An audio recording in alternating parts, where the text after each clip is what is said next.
Assalamualaikum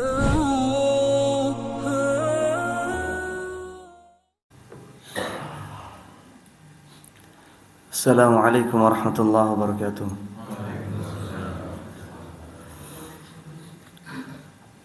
Alhamdulillahi rabbil alamin, wal aqibatu lil muttaqin, wala udwana illa 'alal zalimin. Asyhadu an la ilaha illallah wa waliyus salihin, wa asyhadu anna Muhammadan 'abduhu wa rasuluhu, huwa khatamul anbiya wal mursalin. Sallallahu ala nabiyyina Muhammad wa ala alihi wa ashabihi ajma'in. Amma ba'd. Para hadirin jamaah Masjid Al-Ikhlas yang Allah Subhanahu wa taala muliakan, bapak-bapak dan ibu-ibu yang saya hormati, di subuh hari ini, di dalam kesempatan yang baik ini, kita kembali mengingatkan diri kita masing-masing untuk bersyukur kepada Allah Subhanahu wa taala atas segala limpahan nikmat yang Allah hadirkan di dalam kehidupan kita, yang mana nikmat Allah kalau seandainya kita mau menghitungnya, maka tidak akan ada satupun manusia maupun jin yang mampu menghitung setiap dari nikmat Allah Subhanahu wa taala. Maka Allah berfirman, wa in ta'uddu ni'matallahi la tuhsuha. Kalau kita mau menghitung nikmat Allah, maka kita tidak akan mampu menghitungnya. Nikmat Allah yang menyelimuti diri setiap masing dari kita. Yang kata Allah, wa ma bikum min ni'mah fa min Allah. Tidak ada satupun nikmat yang kita nikmati kecuali itu semua dari Allah. Maka minimal sekali untuk mensyukuri nikmat tersebut terucap melalui lisan kita ucapan syukur. Kita ucapkan alhamdulillahirabbil alamin. Kita ucapkan alhamdulillah alladzi bi ni'matihi tatimmus shalihat. Segala puji bagi Allah, karena nikmatnya lah segala amal kebaikan menjadi terlaksana dengan sempurna. Hadirin bapak-bapak dan ibu-ibu yang Allah Subhanahu wa taala muliakan, tema yang akan kita bawakan di pagi hari ini adalah tema yang sangat penting. Kebanyakan dari kita ketika kita tanyakan tentang apa itu ibadah, tentang apa saja ibadah, maka kebanyakan dari kita akan menyebut ibadah apa saja, Pak? Ibadah salat, puasa, zakat, haji. Biasanya yang kita sebut 5 rukun Islam setelah 2 kalimat syahadat. Ini ibadah-ibadah penting. Salat penting, puasa penting, zakat penting, haji penting. Akan tapi kebanyakan dari kita lalai. Kebanyakan dari kita lupa bahwasanya di sana ada ibadah yang jauh lebih penting dari ibadah lahiriah. Jauh lebih penting dari ibadah zahir, ibadah dengan lisan, ibadah dengan anggota tubuh seperti salat, seperti mengaji, seperti zikir. Ini ibadah dengan anggota tubuh. Ada ibadah yang jauh lebih penting dari itu, yaitu ibadah dengan batin, ibadah dengan hati. Maka ini akan kita bahas tentang amalan-amalan batin, tentang amal ibadah hati. Mengapa? Karena banyak dari kita ketika datang menuju ibadah-ibadah lahir, ketika ingin menegakkan ibadah-ibadah tubuh, dia lupa mengawasi, lupa memperhatikan amalan hatinya. Akhirnya ada orang sholat tidak tahu niatnya untuk apa. Ada seperti itu. Banyak. Ke masjid dengar azan, niatnya untuk apa? Niatnya nanti kalau tidak pergi ke masjid diomeli sama istri. Niatnya nanti kalau tidak pergi ke masjid, orang lain pada ke masjid, nanti diomongi sama masyarakat, diomongi sama orang lain. Niatnya benar apa salah? Salah. Kira-kira dapat pahala atau enggak? Jawabannya tidak dapat pahala. Karena sholat yang pada hukum asalnya adalah ibadah, dia rubah menjadi nilainya menjadi nilai kebiasaan. Amal perbuatan manusia cuma ada 2, antara ibadah dengan kebiasaan. Kalau kebiasaan tidak dapat pahala. Kalau ibadah itu yang bernilai pahala. Kebiasaan seperti apa? Makan. Kalau makan dapat pahala enggak? Enggak dapat pahala. Tidur, bangun dari tidur, jalan kaki dan yang sebagainya. Ini kebiasaan. Kalau ibadah ini ketika kita niatkan untuk Allah Subhanahu wa taala, maka itu adalah ibadah. Ada ibadah yang berubah menjadi kebiasaan, ada juga kebiasaan yang bisa berubah menjadi ibadah. Kapan? Ketika niatnya berbeda. Kalau seandainya ada kebiasaan minum, makan, tidur, diniatkan untuk urusan akhirat, diniatkan untuk mencari ridha Allah, diniatkan untuk bisa melihat wajah Allah nanti di hari kiamat, nilainya nilai ibadah. Kita di malam hari jam 9 malam sudah tidur. Teman-teman pada ngomongin, lah ngapain jam 9? Masih pagi, sudah tidur. Kita niatkan dalam hati kita agar lebih mudah bangun di malam hari. Tidur kita bernilai ibadah atau biasa-biasa saja bernilai ibadah. Apa yang membedakan? Yang membedakan adalah niatnya. Sebaliknya ada ibadah yang berubah menjadi kebiasaan. Kapan? Ketika niatnya berantakan.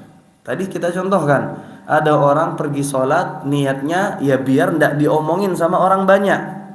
Sholat, ibadah, berpahala enggak? Enggak berpahala. Kenapa? Karena niatnya enggak benar. Bukan karena Allah, tapi karena jamaah yang lain. Bukan karena Allah, tapi karena manusia. Maka ibadah yang seharusnya berbuah pahala, nilainya menjadi 0, karena masalah niat, karena masalah hati. Maka penting kita membahas tentang amalan-amalan hati, karena amalan hati ini yang menjadi ruh dari amalan-amalan zahir. Amalan hati yang menjadi ruh bagi amalan-amalan zahir. Contohnya seperti ketika kita sholat, kata Allah Subhanahu wa taala, "Innas salata tanha 'anil fahsya wal munkar." Salat bisa mencegah dari perilaku keji dan kemungkaran. Tapi kalau ada orang salat, amalan hatinya tidak diperhatikan, salatnya tidak khusyuk.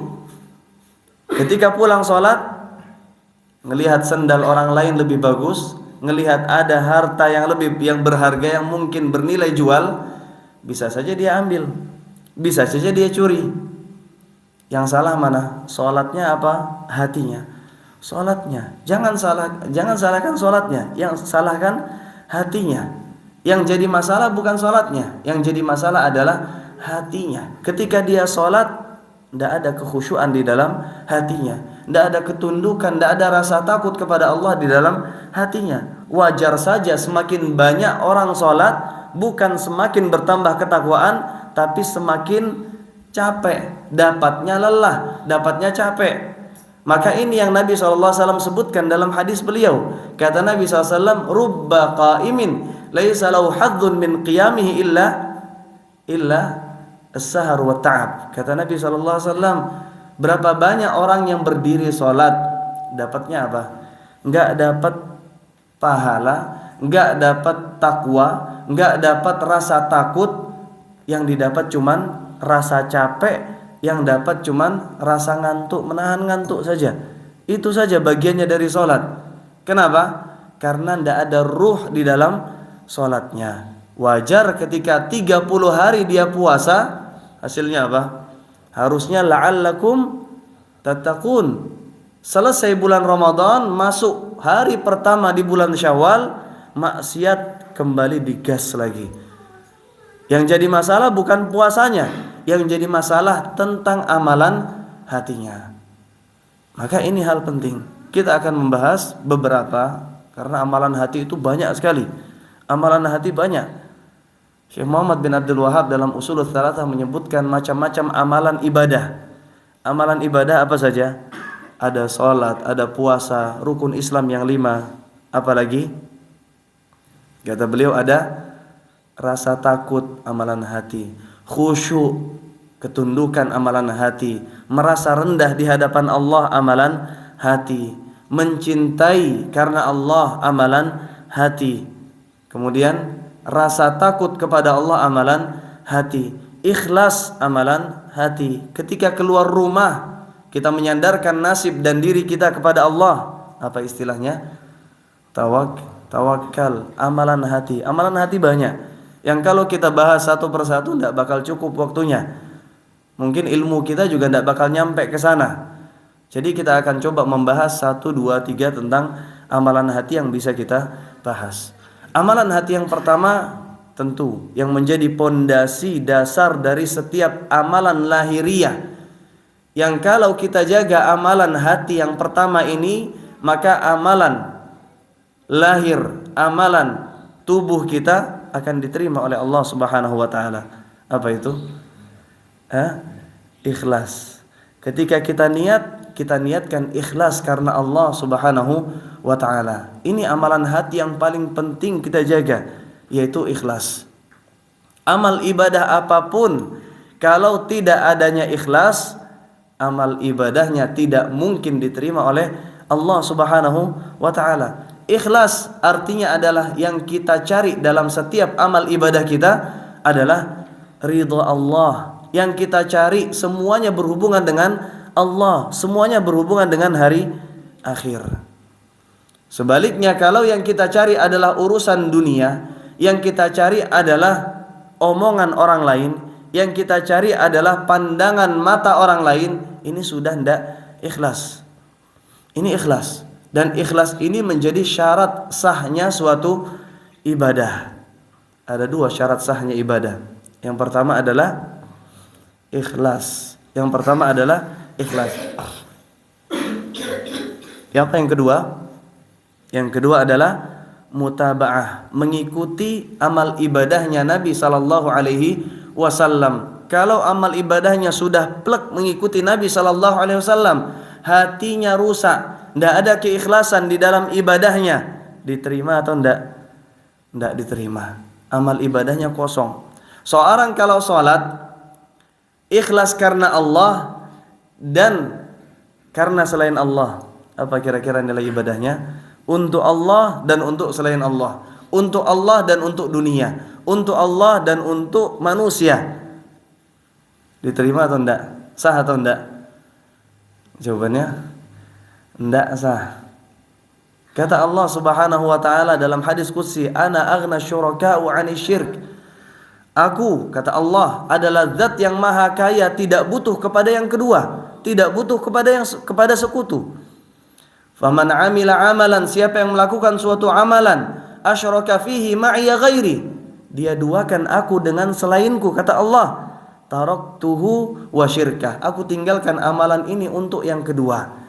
Kalau ada orang sholat niatnya karena Allah, lalu kemudian niatnya juga karena manusia, karena bos yang dia segani, karena wanita yang dia sayangi, dia cintai, kata Allah, taraktuhu wa syirkah, aku akan tinggalkan amalan ini untuk yang kedua. Kalau seandainya Allah tinggalkan amalan ini untuk yang kedua, untuk wanita yang kita sayangi, untuk bos yang kita segani, Allah tidak mau memberikan pahala. Kira-kira bisa tidak selain Allah memberikan pahala, ganjaran pahala, amalan? Jawabannya tidak bisa. Artinya amal ibadahnya diterima atau tidak? Amal ibadahnya berbuah pahala atau tidak? Jawabannya kosong. Ketika kita mengumpulkan 2 niat, makanya para ulama membahas bagaimana ketika seorang di awal sholatnya dia ikhlas karena Allah, lalu kemudian di pertengahan ada muncul niatan lain, riya. Kira-kira bagaimana nasib ibadahnya? Kata para ulama, kalau seandainya dia berjuang mengusir riya tersebut dari dalam dirinya, berjuang untuk kembali ikhlas, maka ibadahnya diterima oleh Allah. Sebaliknya, kalau dia malah menikmati riyanya, malah kehilangan niat asalnya yaitu ikhlas, maka ibadahnya tidak diterima oleh Allah Subhanahu wa taala. Maka ini amal ibadah yang pertama yang menjadi patokan dari setiap amalan lahiriah, yaitu tentang keikhlasan. Dan kalau kita lihat berapa banyak usaha kita, berapa banyak amalan kita yang rusak karena tidak adanya keikhlasan dalam niat. Para ulama membahas tentang hukum melafazkan niat sebelum sholat. Boleh enggak ketika kita mau sholat kita ucapkan nawaitu salata as-subh rak'ataini muttajihal qiblah, apa istilahnya, sampai akhir. Boleh enggak kita lafazkan niat? Jawabannya enggak boleh. Kenapa? Karena niat itu adalah amalan hati. Amalan hati diucapkan atau cukup di dalam hati? Jawabannya cukup di dalam hati. Tidak boleh diucapkan. Kalau diucapkan maka berubah menjadi amalan lisan dan bukan amalan hati. Maka para ulama membahas tentang hal ini. Mereka mengatakan tidak boleh niat itu diucapkan. Para ulama Syafi'iyah mengatakan niat itu tempatnya di lisan.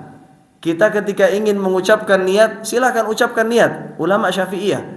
Kita tidak sepakat dengan ulama Syafi'iyah. Kita katakan niat itu di hati, tidak perlu diucapkan. Akan tapi apa kira-kira tujuan ulama Syafi'iyah membolehkan menyebutkan niat melalui lisan? Tujuannya adalah apa tujuannya? Agar kita menata hati kita lebih dulu sebelum ibadah sholat. Kita katakan tidak perlu melafazkan niat, tapi kebanyakan dari kita ketika sholat tidak ditata hatinya. Bagaimana caranya menata hati? Cukup membicarakan niat sebelum sholat. Berapa detik? 1 detik, setengah detik kita ucapkan sebelum takbiratul ihram, ini untuk Allah. Pernah kita ucapkan demikian dalam hati? Jarang ya. Pokoknya sholat tinggal masuk masjid, imam takbir, kita takbir Allahu Akbar. Niatnya untuk siapa? Tidak tahu niatnya untuk siapa. Kita tata hati kita dulu sebelum sholat. Berapa banyak ibadah kita, berapa banyak amal ibadah yang seharusnya menjadi ibadah tapi terbuang sia-sia karena tidak kita tata dulu niatnya sebelum kita ibadah. Bapak di pagi hari keluar rumah, ada yang nyawa, ada yang ngantor, 12 jam dia habiskan di bawah terik matahari, sama sekali tidak menghasilkan apapun, tidak ada pahala sama sekali. Apa sebabnya? Karena tidak dia niatkan untuk Allah Subhanahu wa taala. Padahal kalau 1 detik saja sebelum dia berangkat dia niatkan untuk siapa? Untuk Allah, untuk ibadah. Kata Nabi SAW, kafa bil mar'i ithman. Seorang itu sudah dianggap pelaku dosa kalau dia meninggalkan, kalau dia menyia-nyiakan orang yang harusnya dia nafkahi. Dia tidak mau bekerja, malas bekerja. Dosa. Maka dia sisipkan niat ketika ingin berangkat kerja, ya Allah, kerjaku ini untuk mencari nafkah dalam rangka ibadah. 1 detik dia niatkan karena Allah, maka 12 jam setelahnya, 6 jam setelahnya, setiap detiknya bernilai ibadah. Ketika datang tamu, ini kebiasaan kita sehari-hari. Datang tamu, jamu tamu, berbicara dengan teman, mentraktir makanan teman. Ini semua kebiasaan. Tapi bisa bernilai ibadah kalau kita niatkan demikian. Menjamu tamu, niatnya apa? Ya niatnya karena teman. Dapat pahala enggak? Sama sekali enggak dapat pahala. Tapi kalau kita niatkan menghormati tamu, menjamu tamu karena ini adalah ibadah, maka akan berbuah pahala. Jadi kalau kita lihat 24 jam kehidupan kita sehari, banyak yang terbuang sia-sia. Kenapa? Karena masalah niat. Karena tidak ada niat ibadah dalam aktivitas kita sehari-hari. Maka ini yang pertama tentang amalan hati, yaitu keikhlasan sebelum kita melakukan ibadah. Amalan hati yang kedua yang penting untuk kita jaga, yang penting untuk kita awasi adalah khauf. Apa khauf? Rasa takut kepada Allah. Rasa takut kepada Allah. Rasa takut kepada Allah ini punya pahala dan ganjaran yang dahsyat. Kata Allah Subhanahu wa taala dalam hadis qudsi, "Wa izzati, demi kemuliaanku, tidak akan terkumpul dalam hati seorang hamba 2 rasa takut dan tidak akan terkumpul 2 rasa aman." Apa maksudnya? Kata Nabi sallallahu alaihi wasallam, ketika hambaku merasa aman dari azabku, dariku ketika dia di dunia, aku akan buat dia takut di akhirat. Dia aman di dunia dari siksa dan azab Allah, dari kemarahan Allah, dia lakukan kemaksiatan tanpa sedikit pun rasa takut, di akhirat apakah mungkin dia tidak merasakan takut? Dia pasti akan ketakutan karena azab Allah Subhanahu wa taala. Kata Allah, ketika hambaku merasakan ketakutan kepadaku di dunia, amantuhu yaumal qiyamah, aku akan berikan baginya jaminan keamanan di hari kiamat. Makanya dalam banyak ayat disebutkan orang-orang yang memiliki rasa takut di dunia, Allah akan berikan baginya jaminan keamanan di akhirat. Pahalanya besar. Makanya banyak doa yang diajarkan Nabi SAW, diantaranya adalah meminta rasa takut. Apa doa yang kita hafal tentang meminta rasa takut? Allahumma iqsim lana min khasyatik. Ya Allah, tanamkan dalam diriku, dalam hatiku rasa takut kepadamu. Ma tahulu bainana wa baina ma'siyatik, yang bisa menghalangiku dari berani bermaksiat di hadapanmu. Ini doa. Kita minta kepada Allah, ya Allah, tanamkan dalam hatiku rasa takut kepadamu. Karena rasa takut ini adalah ibadah yang besar yang bisa menghalangi kita dari kebablasan, melanggar aturan Allah. Takut kepada Allah. Ketika kita membaca ayat tentang neraka, kita takut kepada Allah. Ketika kita membaca tentang azab yang Allah timpakan kepada umat terdahulu, kita takut kepada Allah. Makanya Nabi SAW ketika membaca Al-Quran, Nabi membaca dengan istirsal. Apa istirsal? Istirsal itu banyak jedanya. Ini termasuk sunnah Nabi yang jarang dilakukan, yang banyak ditinggalkan. Ketika kita membaca Al-Quran, jadikan diri kita seakan-akan berbicara dengan Al-Quran. Ketika Nabi SAW membaca Al-Quran, bertemu dengan ayat rahmat, bertemu dengan ayat tentang surga Allah, maka Nabi berhenti. Tujuannya berhenti sejenak dan berdoa, ya Allah, aku mohon kepadamu surgamu, minta surga. Ketika Nabi SAW membaca ayat tentang azab, ayat tentang neraka, Nabi berhenti sejenak. Tujuannya apa? Ya Allah, aku mohon perlindungan dari neraka, dari azab, dari murkamu. Seperti ini cara kita berinteraksi dengan Al-Quran. Kita harus ada rasa takut kepada Allah Subhanahu wa ta'ala. Yang kita berharap dengan rasa takut ini akan menjaga kita dari azab dan murka Allah Subhanahu wa ta'ala. Dan untuk memunculkan rasa takut kepada Allah, salah satu caranya adalah dengan banyak belajar. Salah satu caranya adalah dengan mengenal Allah Tabaraka wa ta'ala. Contohnya seperti tatkala kita membaca hadis tentang api yang Allah nyalakan di neraka sana. Kata Nabi SAW, narukum hadhihi ma yuqidu banu Adam juz'un wahid min sab'ina juz'an minan nar. Kata Nabi SAW, api yang kita nyalakan di dunia ini, yang warnanya apa? Merah ya, warnanya merah. Kata Nabi SAW, api yang kita nyalakan hanya satu bagian kecil dari 7 bagian api yang ada di neraka jahanam. Api itu banyak. Ada api yang berwarna merah, berwarna biru, berwarna hijau, berwarna putih, berwarna hitam, macam-macam. Api yang kita nyalakan di dunia ini hanya sepersatu dari 70 bagian api yang ada di neraka jahanam. Maka para sahabat mengatakan, ya Rasulullah, innaha narud dunya lakafiyah. Api dunia saja sudah cukup membakar. Api dunia saja sudah cukup panas. Panas enggak? Panas. Makanya di antara kebiasaan ulama terdahulu, kalau ingin melanggar aturan Allah, ada keinginan syahwat mengajaknya untuk bermaksiat, mereka taruh tangannya di atas api, di sekeliling api. Tujuannya apa? Untuk mengingatkan tentang siksa api neraka. Yang api dunia ini hanya 1/70 bagian dari api neraka.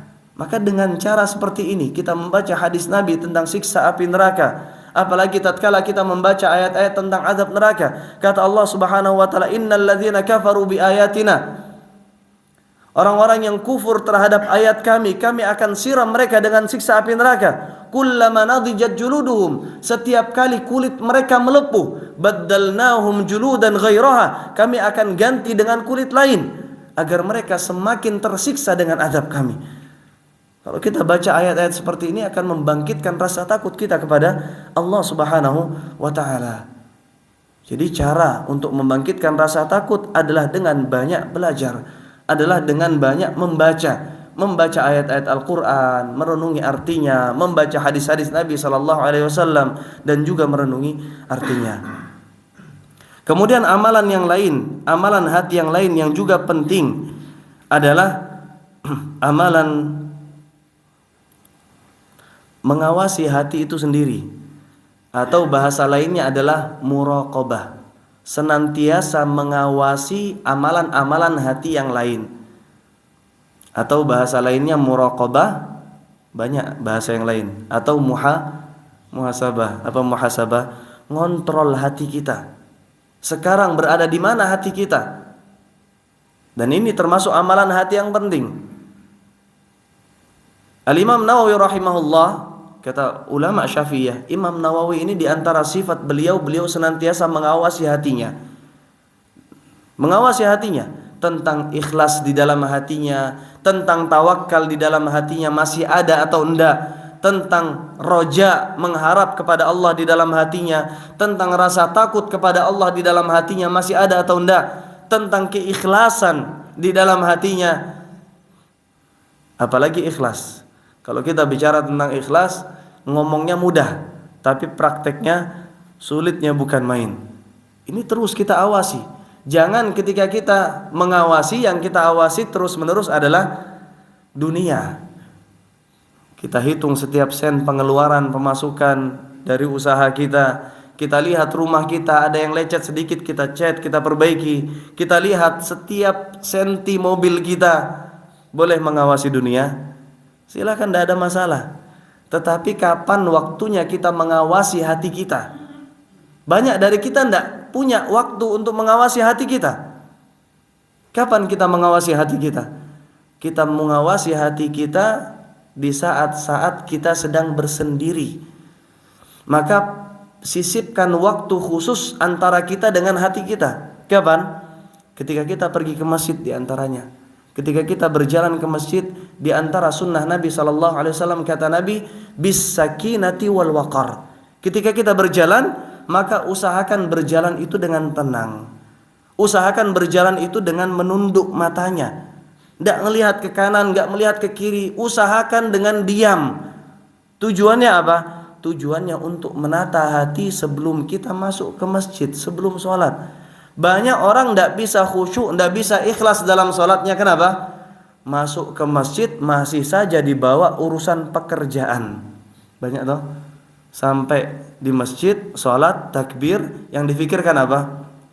Tentang kantornya, tentang urusan kerjanya, tentang rugi dan untungnya. Ini kebanyakan. Kenapa? Karena ketika berangkat ke masjid, dia belum menata hatinya, belum berbicara dengan hatinya, belum memuhasabah, introspeksi hatinya.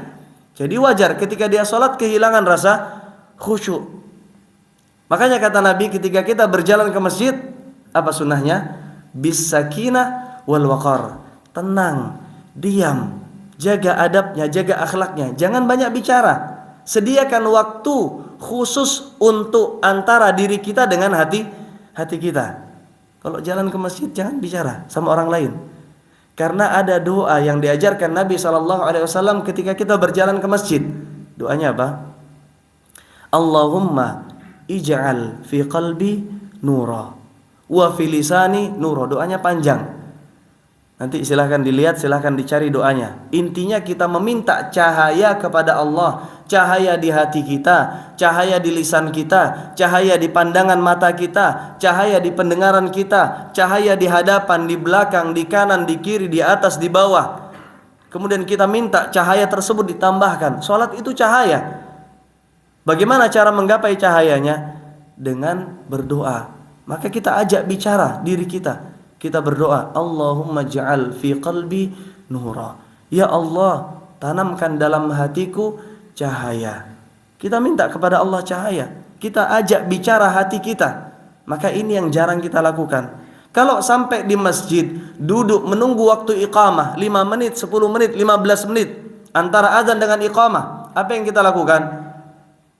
Duduk, diam. Sebagian mungkin ada yang sholat, sebagian tilawah, bagus.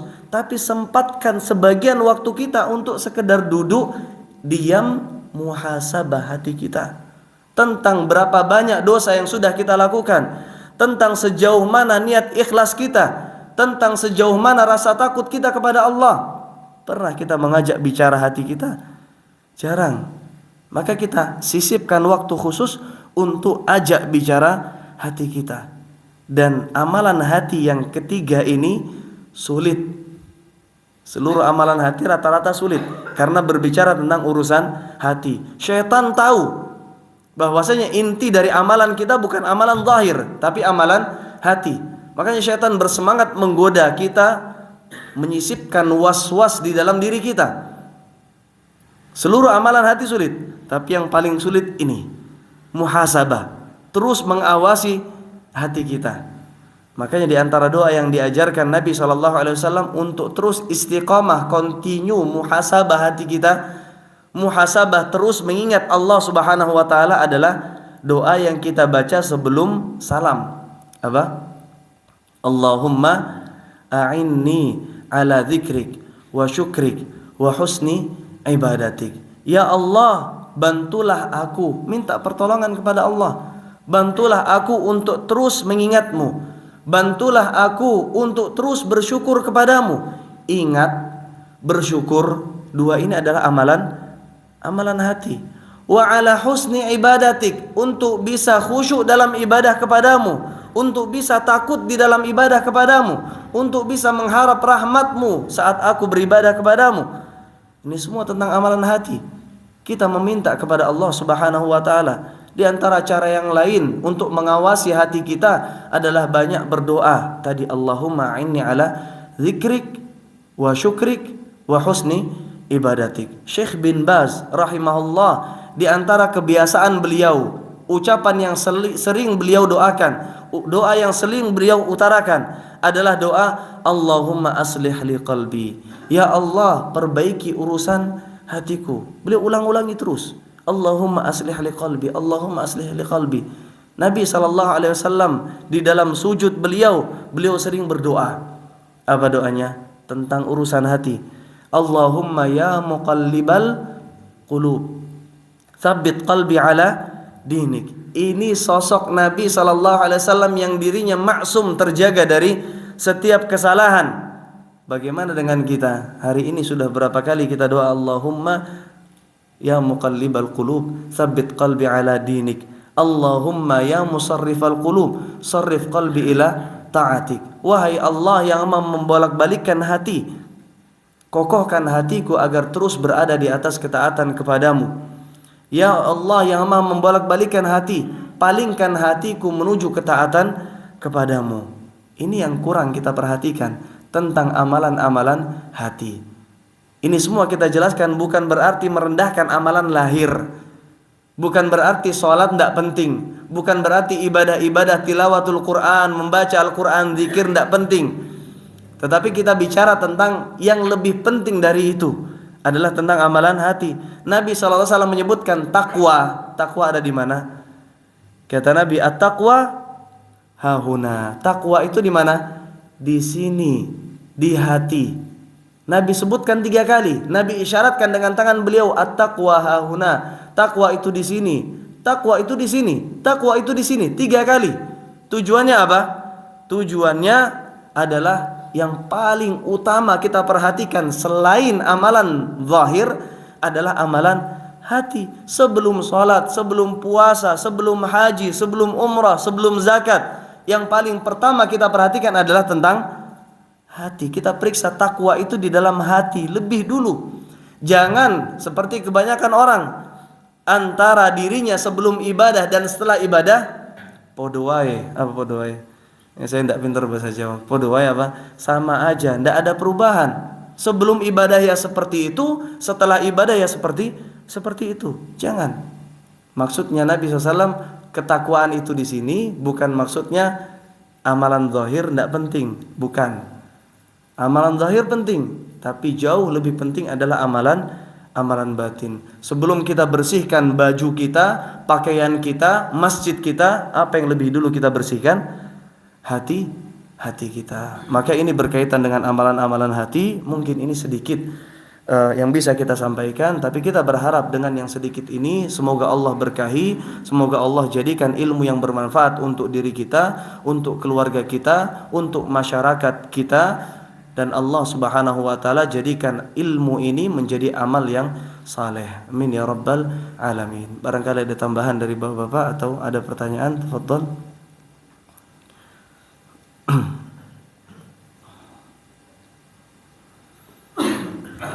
Bapak. Berkaitan dengan amalan yang ikhlas tadi kan. Ini untuk malam niat itu tadi disampaikan dan diucapkan kan ya. Nah ini pemahaman atau pengertiannya ini berarti di batin saja gitu kan. Tidak perlu kita mungkin bibir kita itu mengucapkan bergerak. Benar Pak. Tentang masalah melafazkan niat, ini memang banyak dibicarakan oleh para ulama kita. Para ulama kita membahas bahwasanya niat itu adalah amalan hati, bukan amalan lisan. Artinya dua hal ini jangan dicampur adukkan. Amalan hati berarti disimpan di dalam hati, jangan diucapkan dengan lisan.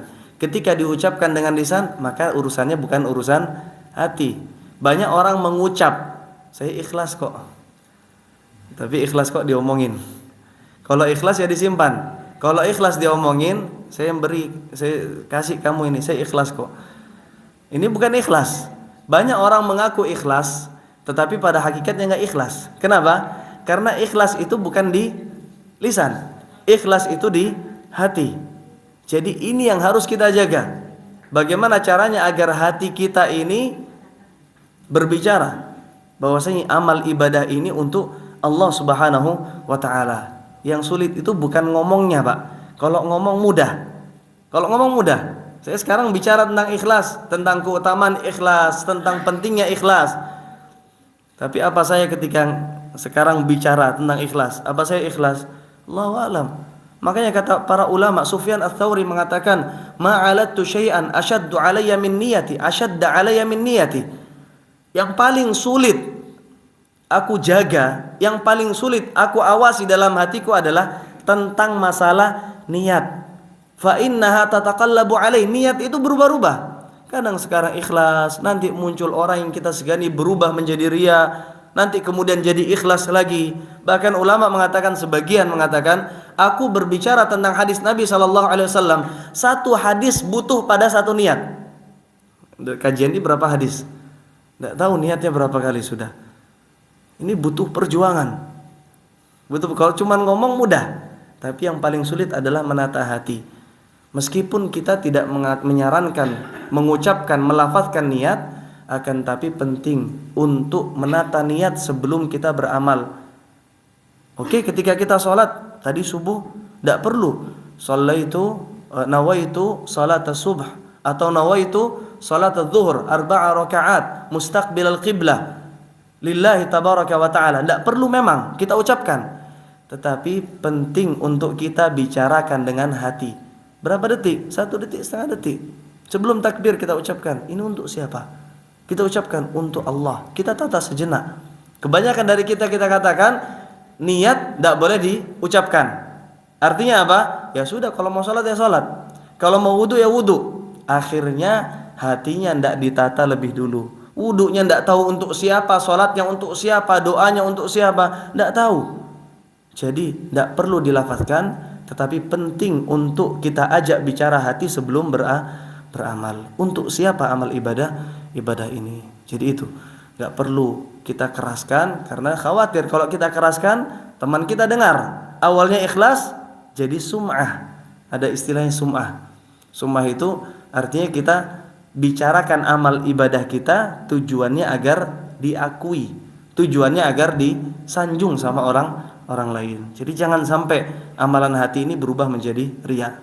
Caranya simpan baik-baik di dalam hati kita. Allahu a'lam. Ada yang lain? Fadhal.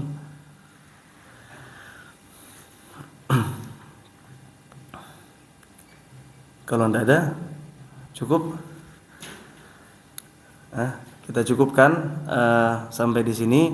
Sekali lagi semoga Allah Subhanahu wa taala catatkan hati kita menjadi hati orang-orang yang ikhlas, Semoga Allah Subhanahu wa taala catatkan hati kita menjadi hati orang-orang yang tawwabin, hati orang-orang muttaqin, hati orang-orang yang muslihin, hati orang-orang yang salihin. Amin ya rabbal alamin. Kemudian di akhir kita tutup kajian pagi hari ini dengan doa kafaratul majlis. Subhanakallahumma wa bihamdik asyhadu an la ilaha illa anta astaghfiruk wa atubu ilaik. Assalamualaikum warahmatullahi wabarakatuh.